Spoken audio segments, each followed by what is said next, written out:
দেখো এই টাইপের একটা নতুন প্রশ্নের উৎপত্তি রিসেন্টলি হয়েছে। তো এই নতুন প্রশ্নের উৎপত্তি এর যে লজিক, সেই লজিকটা করতে গিয়ে অনেক স্টুডেন্টদেরই সমস্যা হচ্ছে। সমস্যা বেসিক্যালি দেখো, প্রথম পার্টটা স্টুডেন্টরা দ্রুত সলভ করে ফেলছে, কিন্তু লাস্টের পার্টটাতে প্রবলেম হচ্ছে। ঠিক আছে, তো এটা আমার টিম আমাকে দিল, বললো যে স্যার এটা একটু যদি করিয়ে দেন, কারণ ওদের সুবিধা হবে।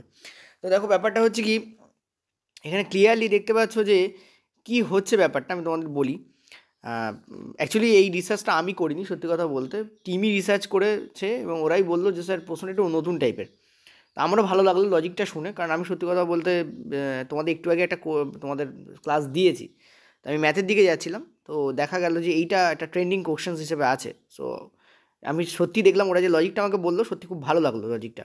তো দেখো এটা ব্যাপারটা কী হয়েছে, দেখো শোনো। জানি না আমি এনটিভিতে এসছে কিনা, বাট তো যাই হোক, এখানে দেখো কি বলছে, দেখো আসতে পারে। এখানে কি বলছে, এখানে বলছে যে এটা এটা, তা দেখো দেখতে তো অ্যানালজিক্যাল প্রশ্ন, ক্লিয়ারলি দেখতে হচ্ছে এটা এটা এটা এটা, এটা কী হবে। কিন্তু বললো যে অপশানটাতে গণ্ডগোল রয়েছে, অপশানটাতে অসুবিধা হচ্ছে। কী হয়েছে বলছি শোনো। ধরো তুমি জি, জি এর এখন দেখো আমরা জানি রিভার্স আর সামনে একটা প্রক্রিয়া চলে। যেমন ধরো ধরো এ হচ্ছে একদম শুরুতে আছে, তাহলে এর উল্টো কী হবে, জেড, কারণ জেড পেছন দিক থেকে শুরুতে আছে। ঠিক আছে, সেরকম বি যেমন 2 নম্বরে আছে, তেমন পেছন দিক থেকে ওয়াই আমাদের 2 নম্বরে আছে। ঠিক তেমনই জি, জি হচ্ছে আমাদের সামনের দিক থেকে 7 নম্বরে থাকে, তেমন টিও কিন্তু আমাদের, ঠিক আছে, পেছন দিক থেকে 7 নম্বরে থাকে। ঠিক আছে, তেমনই জে কিন্তু আমাদের সামনের দিক থেকে 10 নম্বরে থাকে, তেমন কিউ কিন্তু আমাদের পেছন দিক থেকে 10 নম্বরে থাকে। তোমরা জানো জি এর উল্টো টি হয়, জে এর উল্টো কিউ হয়, এটাই বলতে চাইছি বেসিক্যালি। এখানেও ঠিক সেমভাবে রয়েছে, পি এর উল্টো কে আর ভি এর উল্টো ই আমরা জানি। ঠিক আছে, তাহলে এস এর উল্টো কী হবে আমরা জানি এইচএস। আমি তোমাদের ট্রিকও দিয়েছিলাম, KP Kolkata police, LO V দিয়ে এল ও, এল এর উল্টো ও, ভি এলও ভি লাভ, ভি এর উল্টো ই, এভাবে চলে আসে। তো এস এর উল্টো আমাদের এখানে হবে এইচ, ডেফিনেটলি দেখো এস এর উল্টো কী হবে, এইচ হবে। ঠিক আছে, আর এর এর উল্টো কী হবে, ও হবে। তো এইচ ও, এইচ ও দেখো দুটো অপশান আছে, তো এইটা আর এইটার মধ্যে যে কোনো একটা হবে, এই দুটো অপশান তো কেটে বাদ দিয়ে দাও। ঠিক আছে, এবার কোনটা হবে, প্রবলেম হচ্ছে এইখানে দেখো 4 থেকে 13 কী করে আসে। আইদার তোমরা বলতে পারো 3+1 স্যার 4 লেখা আছে, আর এখানে তোমরা দেখতে পাচ্ছ সেম ব্যাপার, দেখ 6+1+7 লেখা আছে। ওকে, তাহলে এখানে কী হবে, 1+1+2 লেখা থাকবে। কারেক্ট হওয়া উচিত ছিল কি, H011 লেখা উচিত ছিল। H011 লিখলে কী হবে, 1+1+2 লেখা থাকবে। তো অপশান তোকে একটা, তো 1+1+2 লেখা নেই। Okay good. আরেকটা লজিক কী হতে পারে, 4-এর সঙ্গে 13 ডিফারেন্স দেখো, 4-এর সঙ্গে 13 ডিফারেন্স কত, 4-এর সঙ্গে +9 করলে 13 আসে। সিমিলারলি 7-এর সঙ্গে +9 করলে 16 আসে। তাহলে এর সাথে 9 করলে সেইতে 11ই লেখা উচিত ছিল, তাই না? এখানে দেখো কোথাও নেই। এখানে প্রবলেমটা কী হচ্ছে বলে দিই। ঠিক আছে, এই লজিকটা আমি খুঁজে বার করিনি, তো credit goes to my team actually. তো ব্যাপারটা কী হচ্ছে বলে দিই শোনো। এখানে এখানে যেটা ব্যাপার হচ্ছে, তোমরা যদি নাম্বার লাইন চেক করো, তুমি দেখবে নাম্বার লাইনে 2 যদি এখানে থাকে, পয়েন্ট টু মিনিটে 2 যদি এখানে থাকে, নাম্বার লাইনে 2 কোথায় আছে, এখানে আছে। ঠিক আছে, এবং তুমি যদি প্লাসেই যদি ভ্যালুগুলোকে গোনো, তাহলে দেখবে 9 ঘর পরে গেলে তুমি +11কে পাবে। ঠিক আছে, 2 3 4 5 6 এরকম করে, মানে 2 আর 11-র মধ্যে প্লাসের ডিফারেন্স যদি বলি, তাহলে 9 হচ্ছে ডিফারেন্স। ঠিক আছে, 9 হচ্ছে ডিফারেন্স। কিন্তু তুমি যদি সেমভাবে 2-এর আগে যাও, অর্থাৎ মাইনাসে চলে যাও, যদি তুমি মাইনাসে যাও, ক্লিয়ার হয়েছে, যদি কোথাও যাও, তুমি যদি মাইনাসে যাও, ঠিক আছে, তাহলে দেখবে দেখো 2-এর পরে কী থাকবে, এখানে +1 থাকবে, তারপর কী থাকবে, 0 থাকবে, তারপর -1। এভাবে করতে করতে করতে করতে তুমি যদি দাও, তুমি যদি -7-এ গেলে এই দুটোর মধ্যে ডিফারেন্স আমাদের সেম 9ই আসবে। ঠিক আছে, এখন ইয়েস -9 আসবে, কিন্তু যেহেতু রিজনিং সাইন ইম্পর্টেন্ট নয়, সাইন ইম্পর্টেন্ট নয়, ওই জন্য দেখো একটা অপশান দেখো H07 আছে, তো this is the correct answer, this is the correct answer. তো এটাই হচ্ছে বেসিক্যালি লজিক। ঠিক আছে, এটাই হচ্ছে বেসিক্যালি কি, এটা হচ্ছে বেসিক্যালি লজিক। ক্লিয়ার হচ্ছে আশা করি, বোঝাতে পারছি আমি আশা করি। যদি কারণ মাথায় না ঢুকে থাকে, আমি আরেকবার বলছি, ভালো করে শুনুন। কী হচ্ছে ব্যাপারটা, সেটা হচ্ছে যে 2 এখানে আছে। ঠিক আছে, জাস্ট এ মিনিট, ইয়েস, 2 এখানে আছে। ঠিক আছে, তো 2-এর সঙ্গে 11 যে ডিফারেন্স হয়, সেটা 9 হয়। ঠিক আছে, তেমনই 2কে এদিকে যদি চলে যাও, অর্থাৎ মাইনাসে যদি চলে যাও, তাহলে -7, এটার মধ্যে ডিফারেন্স কিন্তু 9 হয়, বাট মাইনাস নয়। কিন্তু দেখো ডিফারেন্স শব্দের অর্থ কী, যদি আমরা বলি যে 21 আর 16-র মধ্যে ডিফারেন্স কত, তাহলে বেসিক্যালি বিয়োগফলই হয়। কিন্তু আমরা যদি বলি 16 আর 21-এর মধ্যে ডিফারেন্স কত, তখন সেই সেমটাই বেরোয়, কিন্তু মাইনাসে বেরোয়। কিন্তু আমরা যখন নর্মালি কথা বলি যে আমি একটা সাবান কিনেছি 34 টাকা দিয়ে, তখন একজন বলে, বাবা তুই সাবান 34 টাকা দিয়ে কিনেছিস, আমি তো সাবানটা কিনলাম 36 টাকা দিয়ে, তার মানে আমার 2 টাকা লস হয়ে গেল। তখন কি আমরা বলি -2 টাকা লস হয়ে গেল? তা কিন্তু বলি না আমরা। তাকে বলি কি? আমরা বলি না। তার মানে ডিফারেন্স শব্দের অর্থ ডিফারেন্স, ডিফারেন্স শব্দের অর্থ মাইনাস প্লাস নয়। তো রিজনিংটা ঠিক এই ব্যাপারটার ওপর দেওয়া হয়েছে, ঠিক আছে? এই ব্যাপারটার ওপর রিজনিংটা দেওয়া হয়েছে। আরও 2-3টে করাবো, চিন্তা করার কোনো কারণ নেই।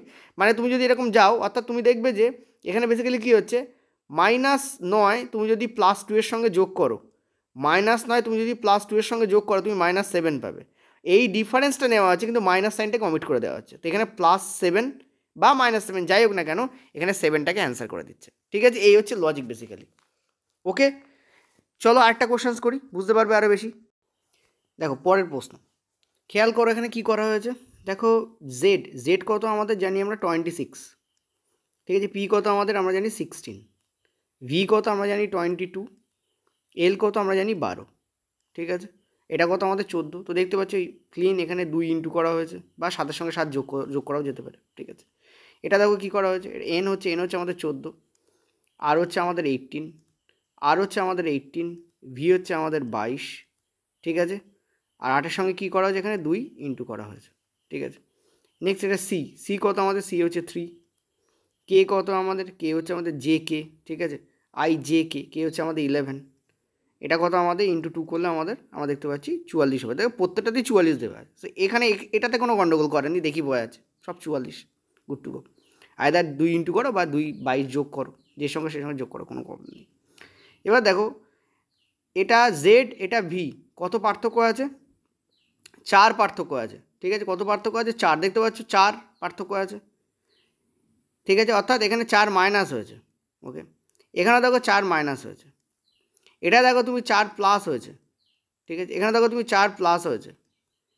এইবার একটা জিনিস ভালো করে বোঝো, এটা তোমাদের কাছে হয়তো ইজি হয়ে গেল, কারণ কি? কারণ দেখো 4 মাইনাস হচ্ছে প্লাস হচ্ছে, আর তুমি আগেরটা করেছো, তো তুমি জানো মাইনাস প্লাস দুটোতেই 4-এর গ্যাপ থাকবে বেসিক্যালি। মানে এখানে গ্যাপ করতে চেয়েছে, মাইনাস হোক আর প্লাস হোক গ্যাপ দরকার, ঠিক আছে? অর্থাৎ সি এর ক্ষেত্রে তুমি তার মানে +4 করে যেটা আসবে সেটাও হতে পারে, -4 করে যেটা আসবে সেটাও হতে পারে, ঠিক আছে? কারণ বেসিক্যালি এখানে গ্যাপ চেয়েছে।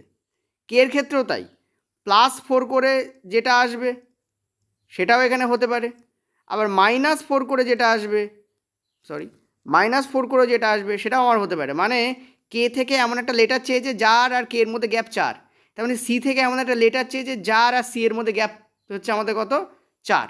বেসিক্যালি এইটাই চেয়েছে, অর্থাৎ প্লাস হোক আর মাইনাস হোক দ্যাট ডাজন্ট ম্যাটার। অর্থাৎ এইভাবে রিজনিংটাকে ফ্রেম করা হচ্ছে, ঠিক আছে? স্টুডেন্টরা গুলিয়ে ফেলছে, ভাবছে যে কী করে হচ্ছে না। দেখো এবার যদি সি এর ক্ষেত্রে দেখি, তাহলে সি আমাদের কত, সি হচ্ছে আমাদের 3, ঠিক আছে? আর জি হচ্ছে আমাদের 7। তো দেখতে পাচ্ছি এখানে 2-3টে অপশান দেখো জি দেওয়া রয়েছে, ঠিক আছে? তাহলে পরেরটা চেক করি, কে এর হচ্ছে 11, তাহলে কত হওয়া উচিত? 4 যোগ করলে 15 হওয়া উচিত। 15 কার কোড, তোমরা বলো 15 কার কোড, ঠিক আছে? পি হচ্ছে 16, তাহলে ও হচ্ছে 15, ঠিক আছে? এই তো একটা অপশান দেখো ও দেবেন, এই অপশানটা ও রয়েছে, ওকে? তাকে ভালো করে খেয়াল করো, জি যদি খাটে তাহলে তো হওয়া উচিত জি ও 44, এই তো হওয়া উচিত। যদি প্লাসে যাই তাহলে জি ও 44 আমাদের অ্যান্সার হওয়া উচিত। একটা অপশানে জিও 44 আছে, নেই। স্টুডেন্টরা যেই অ্যান্সারটা পাচ্ছে না ঘাবড়ে যাচ্ছে। তো জিও 44 মানে জি দিয়ে যেগুলো স্টার্ট হবে সেগুলো একটাও অ্যান্সার আসবে না, আসলে তো এটাই অ্যান্সার হয়ে যেত, ঠিক আছে? তাহলে এটাই আমাদের কারেক্ট অ্যান্সার হবে। কীভাবে এটা কারেক্ট অ্যান্সার হবে সেটা ভালো করে বুঝে নাও। দেখো আমি এখানে লিখছি ব্যাপারটা, তাহলে তোমরা বুঝতে পারো না, হজবল হয়ে যাবে। সিকে 22, তো এটার সঙ্গে 22 করে 44 হচ্ছে, এটা তো আমাদের হয়েইছে, এটাকে বাদ দাও, ঠিক আছে? এটাকে জাস্ট বাদ দিয়ে দাও, শুধু সি আর কে এর কথা চিন্তা করো। দেখো কেটাও আমাদের এখানে ও হয়ে গেছে, কে হচ্ছে 11, ও হচ্ছে আমাদের 15, তো গ্যাপ আমাদের 4 পাচ্ছি। আমরা যদি উল্টো দিকে যাই তাহলে দেখো উল্টো দিকে গেলে কিন্তু 4-এর গ্যাপে ওয়াই অবস্থান করে। কি করে দেখো বলে দিই, এ হচ্ছে তোমাদের ধরো A B C, A B C হলো। এবার এদিকে এসো, জেড তার আগে কী থাকে, ওয়াই থাকে। এবার গ্যাপটা দেখো 1 2 3 4, দেখতে পাচ্ছ ওয়াই কিন্তু পিছন দিক থেকে সি এর থেকে 4 নম্বর গ্যাপে বসে আছে।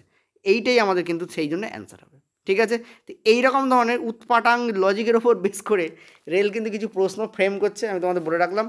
চেষ্টা করো এই ধরনের লজিকগুলোকে একবার দুবার একটু ভালো করে যাওয়ার, ঠিক আছে? এটা হচ্ছে ইম্পর্টেন্ট ফ্যাক্টর ছিল। পরের প্রশ্ন, এটা রিয়েলি একটু টাফ প্রশ্ন। দেখো তোমাদের পিও হচ্ছে 16 আছে, আর হচ্ছে আমাদের 18 আছে, এফ আছে 6, জে আছে আমাদের 10, ভি আমাদের আছে হচ্ছে 22, এটা আমাদের আছে 25, এটা আমাদের আছে 22। আচ্ছা এটা কত আছে? এটা আমাদের 20 আছে, ঠিক আছে। এটা 1 আছে, এটা 2 আছে, এটা আমাদের কত আছে? 17 আছে। একটা জিনিস দেখো, 20 থেকে এটা 21 হচ্ছে, তো ডেফিনেটলি এখানে দেখতে পাচ্ছি আমরা +1ই হয়েছে, তো ডেফিনেটলি এখানেও লাস্টে আমাদের 18ই আসবে। দেখো এটা 22 থেকে 23 হয়েছে, এটা বোঝা যাচ্ছে, ঠিক আছে, এটাতে বোঝা যাচ্ছে, এটাতে কোনো অসুবিধা নেই। সো ডেফিনেটলি এটা 18 হবে, দেখো সবকটাতে 18ই দেওয়া আছে, এটাতে কারোর কোনো সমস্যা নেই। সমস্যা কী হচ্ছে দেখো, যখন আমরা এই কোডটা লিখছি, এটা আমাদের 18 আসছে, এটা আমাদের কত আসছে? এটা আমাদের আসছে হচ্ছে 22, ঠিক আছে, সরি 24, এক্স হচ্ছে 24, ভি হচ্ছে 22, ঠিক আছে। কত আসছে আমাদের? জাস্ট মিনিট, ওকে, এটা আমাদের কত আসছে? এটা আমাদের আসছে হচ্ছে 24। তো এইখানটাতে প্রবলেম হয়ে যাচ্ছে, দেখো 16 থেকে 6 হচ্ছে, তো 10 মাইনাস হচ্ছে, 18 থেকে 10 হচ্ছে, তার মানে 8 মাইনাস হচ্ছে, তো 6 আর 8 মাইনাস হচ্ছিল এইখানে। কিন্তু এটাতে দেখো 22 আর 18, দেখতে পাচ্ছ 22 আর 18, ক্লিয়ারলি দেখতে পাচ্ছ এখানে কী কী প্রবলেম হচ্ছে। 22 থেকে 6 বিয়োগ করলে তো 18 আসে না, প্রথম কথা। এই জায়গাতে গণ্ডগোলটা স্টুডেন্টরা পড়ে যাচ্ছে। তো কী করবো এই ক্ষেত্রে? দেখো এক্ষেত্রে আমাদের যে লজিকটা গায়ে লাগাতে, এটা একদম নিউ প্যাটার্ন, ঠিক আছে। আমি এটা অ্যানালাইসিস করেই তোমাদের জন্য বলে দিচ্ছি যে পেয়েছি এইরকম ধরনের তোমরা চাইলে করে ফেলতে পারো, বা পরীক্ষা হলে এই লজিকটাকে একবার খাটিয়ে দেখবে যখন কিছু না খাটছে। সেটা হচ্ছে কি, বেসিক্যালি কী হচ্ছে, এই যে 16, এই যে 16 আছে না, এই যে 16, এই 16-এর সঙ্গে কী করা হচ্ছে? ইন্টু 2 করা হচ্ছে, ইন্টু 2 করা হচ্ছে, ঠিক আছে। কত হচ্ছে আমাদের? 32 হচ্ছে। 32 থেকে 26কে বিয়োগ করা হচ্ছে, ঠিক আছে, মানে 32 আর 26-এর মধ্যে ডিফারেন্স করা হচ্ছে, জাস্ট বিয়োগ নয়, ডিফারেন্স, একটু আগে যেটা বলছিলাম। তো 32 থেকে 26কে ডিফারেন্স নিলে কত হচ্ছে? 6, অর্থাৎ এফ, সেটাই আমাদের দেখো এখানে লেখা রয়েছে, এই যে এফ, ঠিক আছে। সিমিলারলি জেকে কী করা হচ্ছে? সেটা হচ্ছে 18 ইন্টু 2 করা হচ্ছে, সেটা আমাদের কত হচ্ছে? 36 হচ্ছে। এর সঙ্গে 26-এর ডিফারেন্স নেওয়া হচ্ছে, নট বিয়োগ, ডিফারেন্স নেওয়া হচ্ছে, কত হচ্ছে? 10 হচ্ছে। সেটা জে দেখো এখানে রাখা রয়েছে, দেখো জে এখানে রাখা রয়েছে, ঠিক আছে, ক্লিয়ার হয়েছে। তারপরেরটা দেখো ভি, ভি মানে আমাদের কত? 22, 22 ইন্টু 2 করলে কত হচ্ছে? আমাদের 44 হচ্ছে। 44 থেকে 26কে তুমি যদি বিয়োগ দাও, মানে ডিফারেন্স খোঁজো, তাহলে এটা কত হচ্ছে? 18, তাই না? 8, 2 আর 3, হ্যাঁ 18 হচ্ছে। 18 কার কোড? আর এর কোড, দেখো এখানে রাখা রয়েছে 8। সিমিলারলি তুমি পরেরটা কত রয়েছে? 25, 25 ইন্টু 2 করো, মানে 50, ঠিক আছে। 50 থেকে তুমি যদি 26কে বিয়োগ করো, মানে ডিফারেন্স খোঁজো, কত হচ্ছে তোমার? 24, ঠিক আছে। তো 24 কার কোড? এক্সের কোড, দেখো এক্স রাখা রয়েছে, এই যে এক্স রাখা রয়েছে, ঠিক আছে। তো এইভাবে ব্যাপারটা বেসিক্যালি কাজ করেছে, এখানে সেমভাবে কাজ করবে। এ হচ্ছে 1, 1-এর সঙ্গে তুমি 2 গুণ করো, কত হচ্ছে তোমার? 2 হচ্ছে। 2 আর 26-এর মধ্যে তোমার যে ডিফারেন্স, সেটা কত হচ্ছে? সেটা হচ্ছে তোমার 24। 24 কার কোড? এক্সের কোড, তার মানে এখানে এক্স বসবে, ঠিক আছে। এখানে কী বসবে? এক্স বসবে, এটা এক্সের কোড, এক্স বসবে। নেক্সট বিটাকে দেখো, বি হচ্ছে তোমাদের 2, 2 ইন্টু 2 করলে কত হচ্ছে? 4 হচ্ছে। 4 মাইনাস 26 করলে কত হচ্ছে আমাদের? 22 হচ্ছে। 22 কার কোড? 22 হচ্ছে ভি এর কোড, 22 হচ্ছে ভি এর কোড, তো ভি বসবে। তো এইটা হচ্ছে এখানে লজিক ছিল, তো এক্স ভি 18 হয়তো অ্যান্সার হবে, ঠিক আছে। এই ধরনের লজিক্যাল কোশ্চেন্স তোমাদের পড়ছে, আমি জাস্ট 3টে করালাম, ঠিক আছে। নিউ প্যাটার্নের এগুলো নিউ প্যাটার্নের, এরকম ধরনের কোশ্চেন খুব সচরাচর দেখা যায় না নিউ প্যাটার্নের, তোমাদের একবার জাস্ট বললাম। এগুলো কিন্তু আমি বারবার মনে রাখবে, চাইলে কিন্তু কী করতে পারতো, যে 4-এর উল্টো দিকে নিয়ে গিয়ে তোমাদের ডিফারেন্সও দিতে পারতো, সেটাও করতে পারতো, বাট এখানে দেয়নি, এখানে এক্স ভি 18 করে জাস্ট বার করে দিয়েছে, ঠিক আছে। এটা খুব একটা টাফ ছিল না, একটু লজিক খাটলে বুঝতে পারতে, বাট পরীক্ষা সহলে করতে গেলে প্রেশারে তো অসুবিধা হতেই পারতো। ওকে, থ্যাংক ইউ।